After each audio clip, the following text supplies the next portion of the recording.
Relevansi stoikisme dalam krisis global tidak dapat disangkal. Dengan mengajarkan kita untuk fokus pada apa yang dapat kita kendalikan, menerima kenyataan, dan bertindak dengan kebajikan, stoikisme memberikan panduan yang tak ternilai untuk menghadapi tantangan terbesar dunia. Dalam krisis global, stoikisme bukan hanya filosofi kuno, tetapi juga alat praktis untuk menciptakan ketenangan, keberanian, dan solidaritas di tengah ketidakpastian. Dengan menerapkan prinsip-prinsip ini, kita tidak hanya dapat bertahan, tetapi juga tumbuh dan berkembang sebagai individu dan sebagai komunitas global. Relevansi apa yang dilakukan stoikisme dalam menghadapi krisis global? Di tengah dunia yang terus berubah dan seringkali penuh dengan ketidakpastian ini, filosofi stoikisme memberikan panduan abadi untuk menghadapi tantangan besar. Dari krisis ekonomi hingga perubahan iklim, pandemi global, hingga ketidakstabilan politik. Ajaran stoikisme tetap relevan dalam memberikan ketenangan, keberanian, dan kebijaksanaan di saat-saat yang paling sulit. Dalam video ini, kita akan mengeksplorasi bagaimana prinsip-prinsip stoikisme dapat membantu kita banyak orang dalam menghadapi krisis global dengan cara yang lebih bijaksana dan bermakna. Bagian 1. Prinsip inti stoikisme dalam konteks krisis global. Yang pertama, dikotomi kendali. Stoikisme mengajarkan bahwa salah satu kunci untuk hidup yang damai adalah memahami perbedaan antara hal-hal yang dapat kita kendalikan dan yang tidak.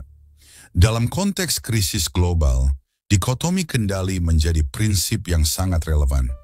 Misalnya, kita tidak dapat mengendalikan penyebaran virus secara global, tetapi kita dapat mengendalikan tindakan kita sendiri, seperti menjaga kebersihan, mematuhi protokol kesehatan, dan membantu komunitas lokal kita.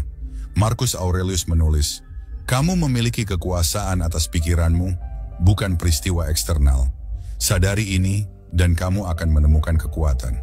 Dalam menghadapi krisis global, fokus pada apa yang bisa kita lakukan memberikan rasa pemberdayaan di tengah ketidakpastian.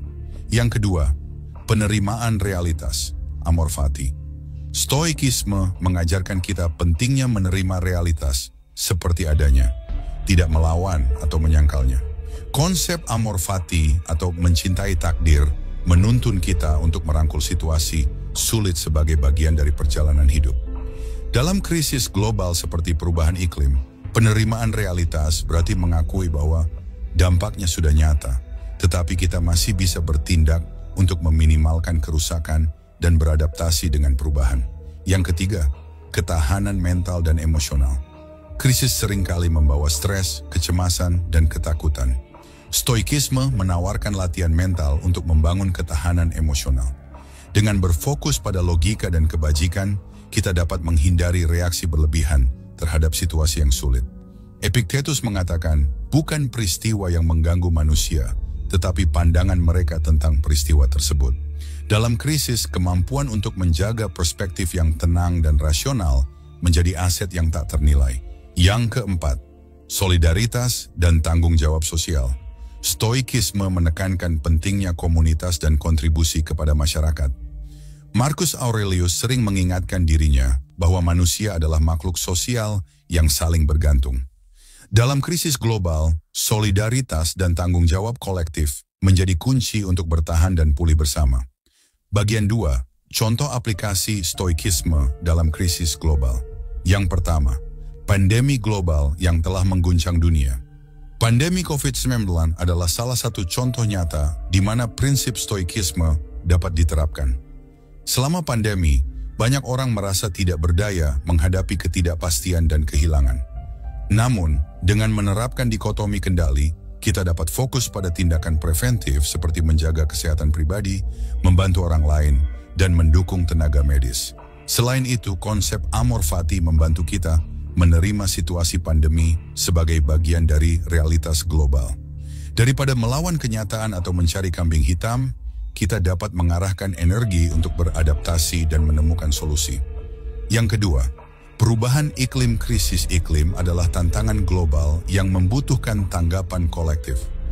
Stoikisme mengajarkan bahwa meskipun kita tidak dapat sepenuhnya mengendalikan arah perubahan iklim, Kita memiliki tanggung jawab untuk bertindak dalam kapasitas kita.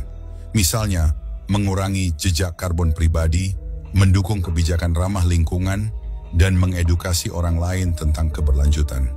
Para Stoik juga mendorong kita untuk melihat tantangan ini sebagai peluang untuk menunjukkan kebajikan.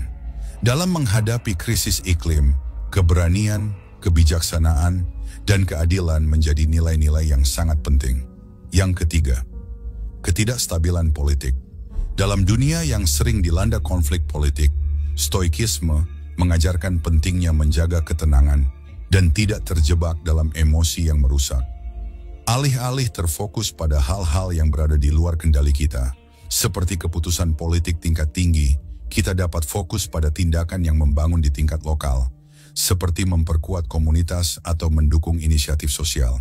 Bagian 3, latihan Stoik untuk menghadapi krisis global. Yang pertama, premeditatio malorum, visualisasi negatif. Latihan ini melibatkan membayangkan skenario terburuk yang mungkin terjadi dan mempersiapkan diri secara mental untuk menghadapinya. Dalam konteks krisis global, visualisasi negatif membantu kita mengurangi ketakutan akan ketidakpastian dan meningkatkan ketahanan mental. Yang kedua, evaluasi diri harian. Dengan merefleksikan tindakan kita setiap hari, kita dapat memastikan bahwa kita bertindak sesuai dengan nilai-nilai Stoik seperti kebajikan, keadilan, dan tanggung jawab sosial. Evaluasi ini juga membantu kita tetap fokus pada hal-hal yang benar-benar penting di tengah kekacauan. Yang ketiga, latihan kesyukuran. Bahkan dalam krisis, Stoikisme mendorong kita untuk menghargai hal-hal kecil yang masih kita miliki. Rasa syukur membantu mengalihkan perhatian dari kekurangan ke kelimpahan, menciptakan perasaan damai di tengah tekanan. Yang keempat, penerapan filosofi dalam komunitas Stoikisme tidak hanya bersifat individual, tetapi juga kolektif. Dengan mengajarkan nilai-nilai Stoik kepada orang lain dan berkolaborasi dalam tindakan positif, kita dapat menciptakan dampak yang lebih besar. Bagian 4, relevansi Stoikisme untuk masa depan. Krisis global kemungkinan akan terus menjadi bagian dari kehidupan manusia. Dari ancaman teknologi hingga ketegangan geopolitik, tantangan baru akan selalu muncul. Namun Stoikisme memberikan kerangka kerja yang tahan lama untuk menghadapi semua ini dengan kebijaksanaan dan keberanian. Di era modern, Stoikisme juga semakin dikenal sebagai alat untuk meningkatkan kesehatan mental. Dalam dunia yang seringkali dipenuhi dengan informasi yang berlebihan dan ketakutan, ajaran Stoikisme tentang ketenangan, fokus, dan kebajikan menjadi lebih penting daripada sebelumnya. Menurut prinsip Stoikisme, setiap tindakan kecil memiliki dampak yang besar.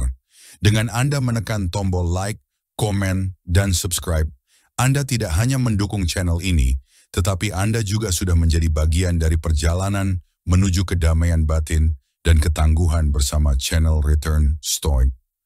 Terima kasih telah menjadi bagian dari komunitas ini. Salam Stoik.